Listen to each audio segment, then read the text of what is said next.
지난주 수요 예배 때 나눴던 말씀 또 복습하도록 하겠습니다. 제목은 여호와의 절기 이렇게 붙여봤는데요. 모든 절기는 여호와의 절기다. 하나님께 드리는 그런 절기다 하는 것을 우리 살펴보았습니다. 이제 히브리력으로 7월이 정월입니다. 7월이 정월인데 신년이죠. 신년. 신년 첫날을 무슨 절이라고 했는데 기억나신가요? 뭘 불었어요?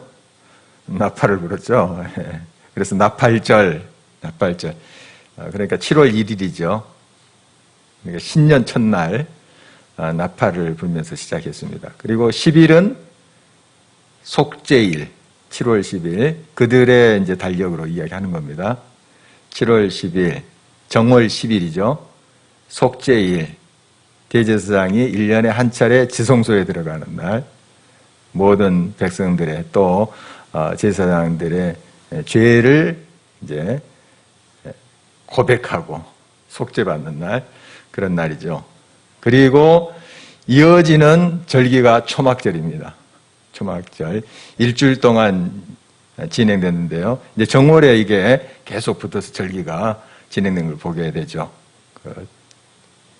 해를 시작하면서 처음에 이제 하나님 앞에 이런 절기를 드리면서 또 예배도 드리고 축제도 하고 했었어요. 초막절은 말 그대로 이스라엘 백성들이 출애굽에서 이제 광야 생활을 하잖아요. 광야 생활을 기념하는 겁니다. 그래서 일부러 이제 좋은 집 놔두고 옥상이나 마당에 초막을 짓거나 텐트를 치고 거기서 지냈어요. 그러니까 아직 이제 이 레위기 말씀이 선포될 때는 이제 출애굽 초기죠. 초기인데 앞으로 너희들이 가나안 땅에 가서 정착할 때 또 계속 그 땅에서 살 때 이렇게 하라 지금 가르침을 주고 있는 겁니다. 그러니까 계속 이 초막절을 지켜라 하는 건데 이 초막은 좀 불편하겠죠. 아무래도 그냥 잠자는 것도 불편하고 생활하기도 불편할 텐데 그러나 굉장히 즐거워했대요. 또 본문의 말씀을 보면은 막 그때 기쁨으로 또 찬양하고 감사하고 이렇게 하는 절기라고 기록이 되어 있습니다. 그러니까 좀 육체적으로는 불편할지 모르는데 막 즐거운 거죠. 우리 애들 데리고 야영장에 가서 캠프장에 가가지고 텐트 치고 이렇게 지내면 굉장히 좋아하거든요. 여러분도 좋을 거예요. 좀 불편하긴 해요. 잠자는 것도 불편하고 뭐 집에서보다 비교한다면 굉장히 불편하지만은 즐거운 거죠. 그런데 여기 의미까지 더 있어요. 하나님이 우리를 인도하셨다. 광야에서 우리를 먹이시고 입히셨다. 그 의미까지 있으니까 얼마나 즐거웠겠어요. 그리고 산 교육이 됩니다. 자녀들이 그 텐트 생활 또 초막 생활을 하면서 하나님이 우리 민족을 이렇게 이끄셨구나. 그냥 말로 하나님이 홍해를 가르시고 또 우리 선조들이 광야에서 초막에서 지냈대.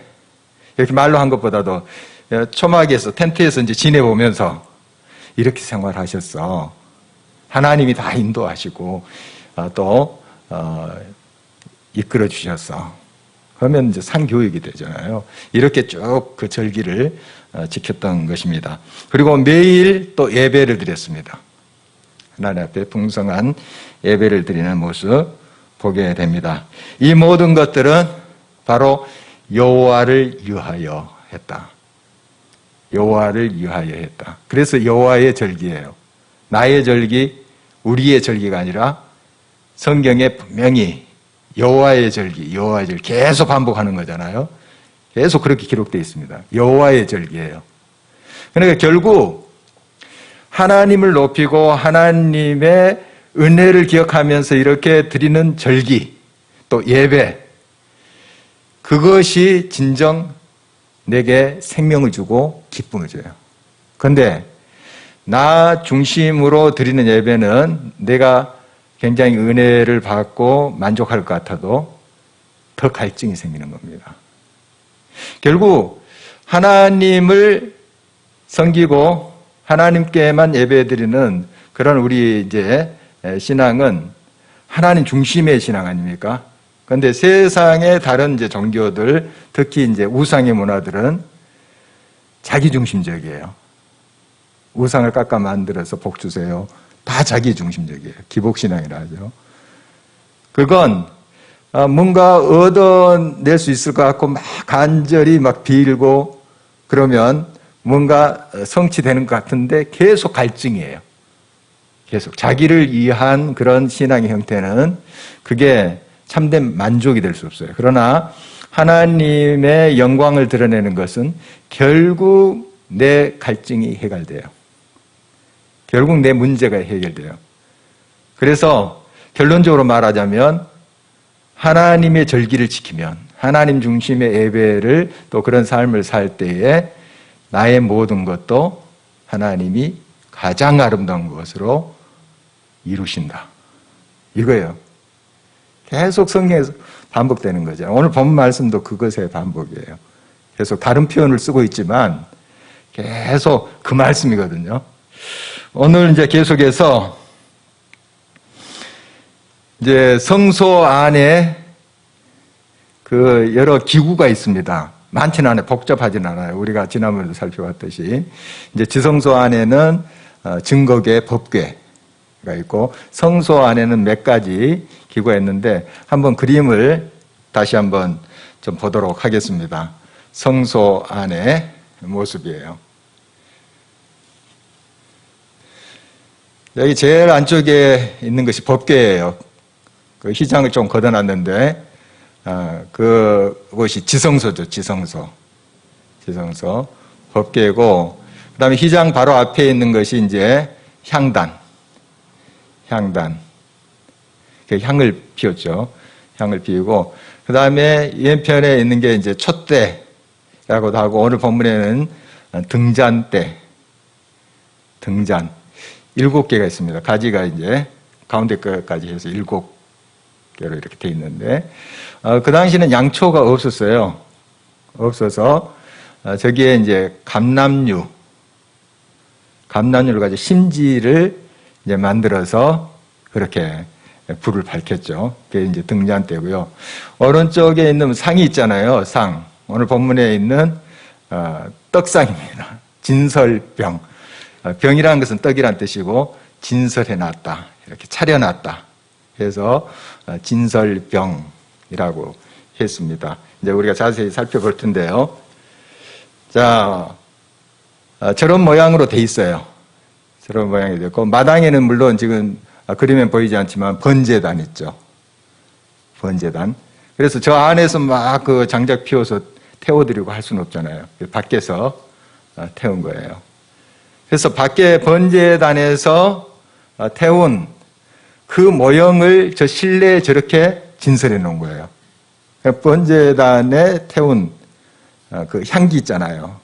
뭐 소, 양, 염소 이런 이제 제물을 태우잖아요. 그 향, 그걸 흠양하셨다. 하나님이 그걸 기뻐서 받아주셨다. 이런 표현을 쓰잖아요. 그게 이제 저 아까 설명드린 향단, 향기가 막 올라가면서 향단으로 지금 표현된 거예요. 실내에서 막 불을 피워가지고 장작 피워서 할 수 없잖아요. 그러니까 밖에서 번제단에 있던 것을 실내에 이렇게 배설해 놓은 거예요. 차려 놓은 거예요. 그 다음에 이제 장작을 태우고 번제를 드리면 빛이 나잖아요. 연기도 나겠지만 막 환해지겠죠. 그게 이제 저 촛대로 등잔대로 발현된 것이고요. 이제 그 재물이 저 떡상. 그러니까 실내에 그런 식으로 계속 하나님 앞에 드려진다 하는 걸 보여주는 거예요. 그렇게 여러분이 이해하시면 되겠습니다. 먼저 좀 이제 자세히 등잔불, 저 촛대라고도 하고 나중에 촛대라고도 해요. 저걸 요한계시록 보면은 뭐 7 촛대 뭐 이야기 나오고 그러잖아요. 촛대라고 하는데 그 당시는 초가 없었기 때문에 광야 생활할 때는 등잔대 이렇게 표현하고 있습니다. 어떻든 의미는 같아요. 빛이 나는 것이죠. 자, 등잔불은 언제나 꺼지지 않고 켜있게 관리를 했습니다. 그러니까 저 안에 지성소 법궤가 있는 곳은 아까 말씀드렸다시피 7월 10일 히브리력 정월 10일에 대제사장 한 명이 딱 한 차례 들어갔어요. 그런데 그 앞에 이제 떡상이 있고 등잔대 있고 향단이 있고 하는 그 앞에를 성소라 해요. 성소는 매일 제사장이 들어가서 관리를 했습니다. 그러니까 아론의 자손들, 제사장이죠. 제사장들이 순번을 정해서 들어갔어요. 매일 뭐 한 사람이 그걸 관리를 한 것이 아니고 일주일씩 순번을 정해서 이제 반열대로 이렇게 관리를 한 것으로 보입니다. 매일 점검을 했다. 이렇게 말하는데 오늘 이제 본문 2절, 3절을 한번 보도록 할까요? 2절, 3절 말씀 한번 같이 읽어보도록 하겠습니다. 시작. 이스라엘 자손에게 명령하여 불을 켜기 위하여 감람을 찧어낸 순결한 기름을 4개로 가져오게 하여 계속해서 등잔불을 켜둘지며 아론은 해마간 증거계 휘장 밖에서 저녁부터 아침까지 여호와 앞에 항상 등잔불을 정리할지니 이는 너희 대대로 지킬 영원한 규례라. 좀 그림이 그려지나요? 이 대제사장이 1년에 한 차례 지성소에 들어갔다면 저 성소는 매일 그 제사장이 들어가서 저 떡상, 등잔대, 향단 이것을 관리한 거예요. 매일. 그리고 3절 말씀에 보니까 저녁부터 아침까지 여호와 앞에 항상 등잔불을 정리할지니 밤에도 거기서 관리를 한 것 같아요. 밤에도 보니까 저녁부터 아침까지니까. 그러니까 순번을 정했겠죠. 누구는 몇 시부터 몇 시까지, 누구는 몇 시부터 몇 시까지. 아마 그런 형태로 했을 것 같아요. 한 사람이 계속 그렇게 하기는 쉽지 않잖아요. 대제사장과 또 여러 제사장들이 있었죠. 그래서 아마 그렇게 관리를 한 것으로 보입니다. 항상 불이 밝혀져 있도록 그렇게 했습니다. 그리고 이제 감람유로 이 등잔대에 불을 밝힌 거죠. 감람유. 그런데 이 감람유가 어디서 나온 걸까요? 공장에서 나온 걸까요? 아니면 2절 말씀 보니까 각 집에서 만들어서 가지고 왔어요. 각 집에서. 그러니까 이스라엘 자손에 명령하여 불을 켜기 위하여 감람을 찧어낸 순결한 기름을 4개로 가져오게 하라. 그래서 각 집에서 뭐 어느 일정한 양을 가지고 왔겠죠. 또 많이 바칠 수 있는 사람은 많이 가지고 올 수 있고, 또 어떤 사람은 적게 가지고 오고, 자기 정성껏 그렇게 해서 그 감람유를 가지고 저 성소에 불을 밝힌 거예요. 의미가 있습니다. 의미가 있어요. 여러분이 같은 나무에 열리는 감람 열매 가지고 감람유를 만들어도 다 달라요. 비슷하게 보이겠지만 다 달라요. 같은 커피 원두를 가지고 커피를 내려도 다 맛이 다르죠. 저는 좀 구분을 못 하겠더라고요. 그러나 그 맛을 잘 구분하는 사람들, 커피 맛을 아시는 분들은 딱 구분을 합니다. 이건 로스팅이 많이 됐다, 적게 됐다. 뭐 이런 것까지. 또 이건 어디 산이다. 뭐 에디오피아다, 우간다다. 막 그런 것까지 맞추는 사람도 있더라고요. 대단하죠. 저는 모릅니다. 어쨌든 비슷한 것 같지만 다 달라요. 비슷한 것 같지만. 그리고 각자 키운 나무들이 또 다를 수 있어요. 감람나무라 할지라도 토양에 따라서 자기 집 마당에 토질에 따라서 또 다를 수도 있죠. 똑같이 보일지 모르지만은 다 다른 거예요. 같은 나무 열매도 어떻게 그걸 제조하느냐에 따라서 다를 수 있어요. 그러나 중요한 것은 그들이 최선을 다해서 이 감람류를 가지고 왔다 하는 거예요. 순결한 그런 감람류를 가지고 왔다 하는 겁니다. 보통 이제 일반적으로 쓰는 감람류는 그 감람 열매뿐만 아니라 잎 그리고 가지 여린 가지들 이걸 찧어 가지고 이제 그 감람류를 만들었대요. 그 이제 식용으로도 쓰기도 하고 이제 여러 용도로 이제 썼는데요. 이 성전의 등잔불을 밝히는 기름은 열매로만 좀 더 순수하대요. 그게 더 질이 좋대요. 열매로만 또 열매도 선별해서 좋은 것들 이렇게 골라가지고 최상의 것으로 찧어서 정성껏 만들어서 그걸 성전에 가져온 거예요. 그러니까 바로 그것이 이제 여기 말한 이제 순결한 기름이에요. 2절에 순결한 기름. 그 의미가 그거예요. 순결한 이 원뜻은 이제 막다 하는 건데 아주 기름이 질이 좋은 것은 이렇게 굉장히 막나 봐요. 이렇게 불순물이 없기 때문에 아마 그런 최상의 것으로 정성을 다해서 뭐 그 양이 어떻든 자기 형편껏 하면 되니까 그러나 자기가 할 수 있는 최상의 것을 가지고 하나님 앞에 와서 이 등잔불을 밝혔다. 의미가 있죠. 참 의미가 있습니다. 이 헌신일 텐데요. 우리의 삶의 헌신, 시간, 우리의 재능, 또 물질 여러 가지 헌신이 있을 텐데 하나님께 드리는 거 이런 정성 최선의 것이 되어야 되겠죠. 지난번에 이제 첫 열매를 드렸다 하는 의미도 다 같은 거예요. 첫 태생을 드렸다. 다 같은 의미입니다. 하나님 앞에 가장 좋은 것을 드리는 그걸 이제 하나님께서 기뻐하시고 또 그 정성을 하나님께서 받아주시는 것이죠. 그리고 3절에 휘장 밖에서 이 등잔대를 밝혔다 하는 것은 그 아까 휘장 보셨죠? 그 안은 지성소. 여기서 휘장 밖에란 것은 성소를 말하는 것이죠. 이제 성소에서 이러한 등잔대를 밝혔다 하는 것인데 이 등잔의 의미가 뭘까요? 등잔의 의미. 빛을 밝히는 거죠. 이 성소 안을 환하게 이제 밝혀야지 떡상도 제대로 차릴 수 있고 향도 이렇게 붙일 수 있고 빛이 있어야죠.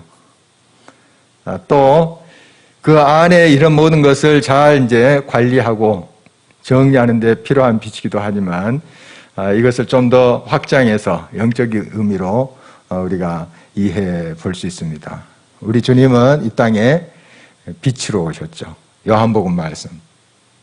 참 빛이 세상에 오셨다. 빛으로 오셨어요. 그래서 빛으로 오신 예수님께서는 어두움을 향하여 늘 나가셨어요.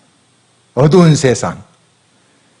그런 세상을 향해서 오셔서 그 어두움을 물리치셨죠. 밝게 그 세상을 만드셨어요. 우리가 죄악으로 어둠 속에 있을 때 예수님께서 참 빛이 되심으로 우리 가운데 오셔서 우리의 모든 죄를 그 어둠을 다 물리쳐 주셨죠. 역시 또 예수님은 우리들에게 그렇게 분부하셨어요. 너희는 세상에 뭐라고요? 빛이라. 빛이래요.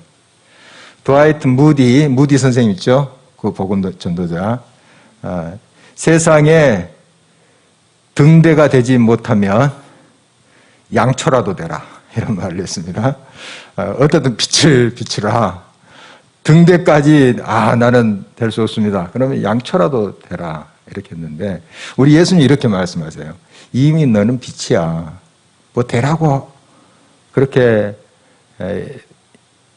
말하지 않았어. 그냥 너는 빛이야. 이렇게 말씀하세요. 그러니까 뭐 양초가 되려고 또 등대가 되려고 하는 것이 아니고 이미 빛이라. 성경 자세히 보십시오. 너는 빛이 되라. 이렇게 하시지 않았어요. 너희는 세상의 빛이라. 너희는 세상의 소금이라. 왜 그럴까요? 주님 앞에 있으니까 우리는 빛인 거예요. 그러니까 우리가 많이 비유를 하지만은 달이 아무리 자기가 뭐 빛이 되려고 막 몸부림쳐도 빛을 발할 수 없잖아요. 태양 앞에 서야지 빛인 것처럼. 그냥 내 안에 거하라 하는 거예요. 주님이 내 안에 거하라. 내 앞에서 행하라. 그럼 너는 빛인 거야. 빛인 거야. 뭐 빛이 되려고 너 갈고 닦는다고 너가 빛을 발할 줄 알아? 아니라는 거죠. 그래서 우리는 우리의 연약함과 부족함을 늘 주님 앞에 고백하면서 주님과 동행하는 삶 돼야 돼요. 그러면 나 많이 부족하지만 주님이 나를 통해서 주님의 빛을 비추시는 거예요. 그리고 내가 자랑할 것이 없어요. 나로 인해서 사람들이 길을 잃지 않고 간다. 바른 길을 간다. 누가 하신 거예요? 주님이 나를 통해서 하신 거잖아요. 주님이 하신 거죠. 내가 했다. 내가 이만큼 업적을 이룬 거야. 많은 사람들에게 이렇게 도움을 줬어.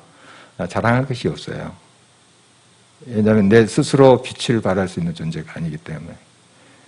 우리는 늘 겸손하게 하나님과 동행하는 것, 말씀과 기도 속에 말씀을 또 따라가면서 그렇게 살아갈 뿐이죠. 그러면 주님의 빛이 나를 통해서 역사하신다 하는 것입니다. 그래서 이건 이제 날마다 기름을 점검해야 돼요. 기름은 이제 또 빛을 발하기 위해서 소모되잖아요. 또 심지도 마찬가지입니다. 심지도 물론 기름 때문에 오래 지속되긴 합니다만은 또 점점 소모돼요. 심지도. 여러분 옛날 등잔불 시절을 거치신 분들은 이해가 다 될 거예요. 심지도 이제 점점 닳아지거든요. 그러니까 이제 제사장이 하는 일은 이거예요. 들어가서 이제 각 백성들이 집에서 가지고 온 그 기름들 잘 보관했겠죠. 보관하고 그 기름을 가지고 와서 기름을 보충하고 그 다음에 심지도 점검해서 또 갈아 끼우고 이런 역할을 했다는 거예요. 이렇게. 역시 우리가 이 세상에 이제 빛을 발하기 위해서는 항상 이 성령으로 충만해야 됩니다. 성령으로. 늘 점검해야 돼요. 한번 은혜 받았다. 한번 우리 하나님을 깊이 체험했다. 그것으로 평생 먹고 살 수는 없습니다. 우리는 끊임없이 우리 자신을 점검하고 매일 점검하셔야 돼요. 매일. 이 등잔불이 계속 타오르고 있는가? 주님 앞에 내가 바로 행하고 있는가? 이걸 이제 살펴야 되겠죠. 두 번째로 오늘 본문은 이제 진설병, 떡덩이 있잖아요. 떡덩이. 떡덩이에 대한 말씀을 나눌 텐데요. 7절, 8절. 오늘 본문 7절, 8절 함께 한번 읽어보도록 하겠습니다. 너는 또 정결한 유향을 그 각 줄 위에 두어 기념물로 여호와께 화제를 삼을 것이며 안식일마다 이 떡을 여호와 앞에 항상 진설할지니 이는 이스라엘 자손을 위한 것이요 영원한 언약이니라. 이제 5절에 보니까요, 이제 고운 가루로 이 떡을 만들었대요. 가루를 이제 곱게 만들기 위해서는 빻겠죠. 몇 번이나. 한 번 이렇게 갈아서 고운 가루가 안 나옵니다. 몇 번이나 이제 빻겠죠. 이제 헌신을 이야기합니다. 헌신을 비유해요. 정말 하나님 앞에 우리 자신을 드리는 것. 그런 의미예요. 그런 이제 가루를 가지고 이 떡을 만든 거죠. 우리가 생각하는 그 떡 아닙니다. 좀 빵으로 생각하시면 돼요. 빵. 이렇게 해서 12개를 만듭니다. 12개. 그래서 6개씩 이렇게 그 아까 떡상에다가 이렇게 쌓아놓은 거예요. 12개. 왜 12개일까요? 이스라엘 12지파를 의미하는 거죠. 그리고 하나님의 백성을 의미하는 거예요. 전체적으로 하나님의 백성. 우리를 드립니다 이런 뜻이에요. 우리를 드립니다. 그 떡의 의미가 그거예요. 하나님, 우리의 삶을 드립니다. 나의 일생을 드립니다 하는 고백이에요. 그걸 이제 일주일 동안 거기에 이제 배설을 해 놓습니다. 떡상에다 배설을 해놓고 이제 일주일 후 안식일에 이제 그걸 새 것으로 갈아요. 새 것을 준비했다가 갈고, 그러면 일주일 그 된 것은 어떻게 할까요? 오늘 말씀 보니까 제사장 가족이 먹었어요. 물론 이제 하나님께 드리는 제물이에요.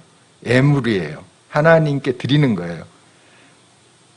다 드리고 하나님의 은혜로 그 제사장 가족들이 그것을 먹었다 하는 겁니다. 여러 속죄 제물도 마찬가지예요. 번제물을 하나님께 다 태워드린 거지만 속죄 제물 이제 일부 하나님께 태워드리고 그 제사장 가족이 먹었습니다. 그리고 화목 제물도 이제 일부 기름 덩어리 같은 거 태워드리고 백성들이 나눠 먹었어요. 다 하나님께 드리는 거예요. 다 하나님께 드린 거지만 또 하나님이 은혜로 우리들에게 베풀어 주신 거죠. 그런 의미가 있습니다. 그리고 오늘 말씀은 이제 보면 7절에 그 각 진설병, 그러니까 6개씩 쌓았다 그랬잖아요. 각 줄에 그 유향을 위에다 놨다. 이런 표현이 있어요. 보면 7절에 너는 또 정결한 유향을 그 각 줄 위에 두어. 이런 말이죠. 그리고 그걸 기념물로 여호와께 화제로 삼을 것이며. 이런 말이 나와요. 좀 그림을 그려보면 6개씩 이제 쌓았죠. 이렇게. 그 위에 금 대접을 가지고 유향을 담아놨어요. 이렇게 6개씩 쌓은 각 줄에 금 대접 위에 유향. 유향은 좀 향기가 좀 나무, 유향나무에서 채취한 거거든요. 그래서 그걸 이제 놔뒀다. 이런 모습이에요. 왜 그랬을까요? 물론 하나님께 드리는 거예요. 하나님, 향기로 받아주세요. 우리의 마음을 드립니다. 이런 의미예요. 그리고 그것은 이제 화제로 삼은다. 화제는 이제 태우는 걸 말하지 않아요? 화제. 번제단에서 태우는 것을 화제라 합니다. 화제. 불화해가지고. 그러면 그 안에서 뭐 등잔대에 가서 불이 있으니까 태우고 그러겠어요. 그건 아니고, 이제 그 각 줄에 유향 있잖아요. 위에 접시에 담아서. 금대접이에요. 거기에 있는 유향을 한 줌 집어서 제사장이 밖으로 갑니다. 가서 번제단에 그것을 태우는 거예요. 무슨 의미가 있을까요? 이제 이 떡, 이스라엘의 헌신 아니냐, 우리 믿는 사람들의 헌신 아니지 않습니까?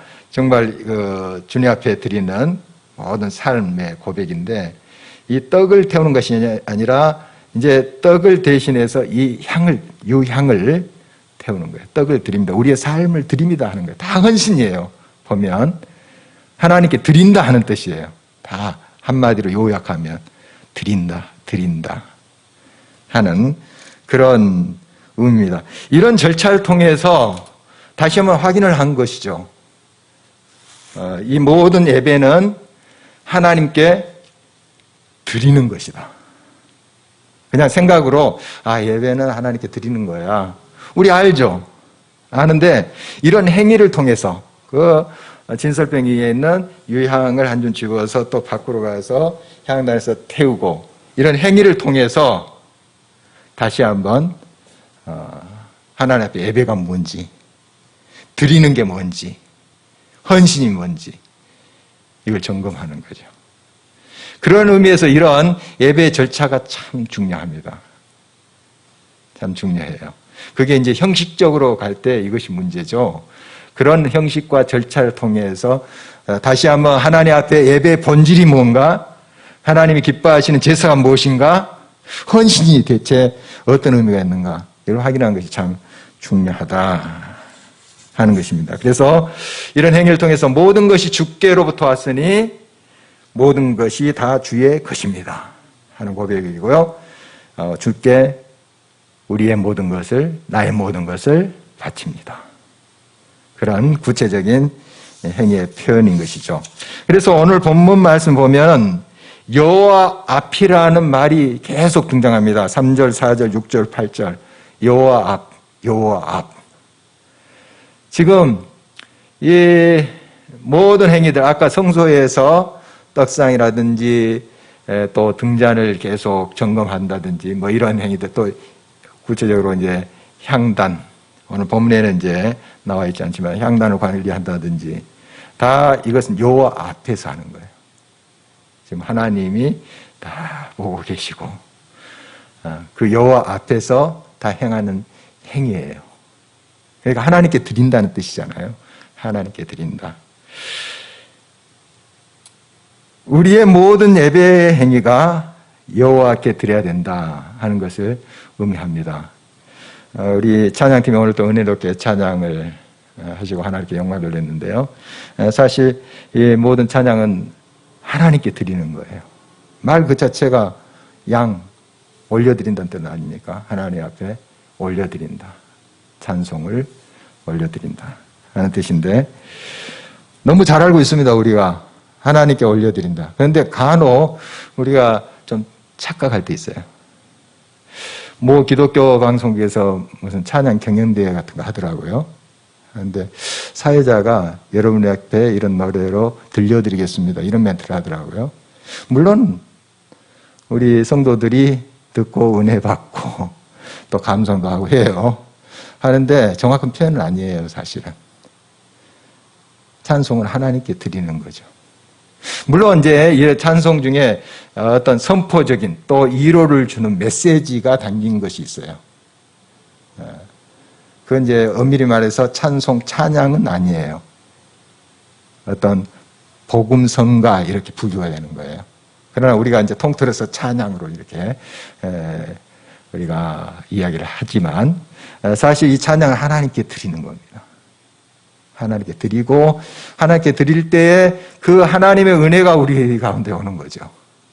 그건 이제 하나님이 하시는 거죠. 그래서 우리가 이제 감동이 되는 은혜가 되는 찬양을 막 듣고 감상도 하고 하잖아요. 음악을 틀어놓고 또 찬양도 틀어놓고 위로받고 하잖아요. 예. 여러분 물론 좋아요. 그러나 그게 찬양의 본질은 아니라는 걸 계속 기억하셔야 돼요. 찬양 드리는 거예요. 하나님께 드리는 겁니다.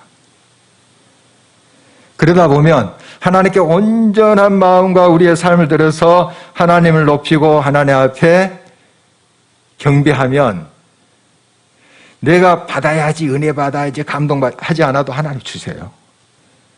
그렇게 돼야 돼요. 그런데 은혜 받기 위해서 감동이 되나? 감동이 안 되면 찬양 안 할 거예요? 그런 찬양 안 들을 거예요?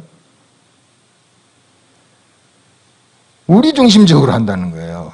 우리 지난 시간에도 여호와를 위하여 우리가 예배드린다. 같은 맥락이에요, 이게.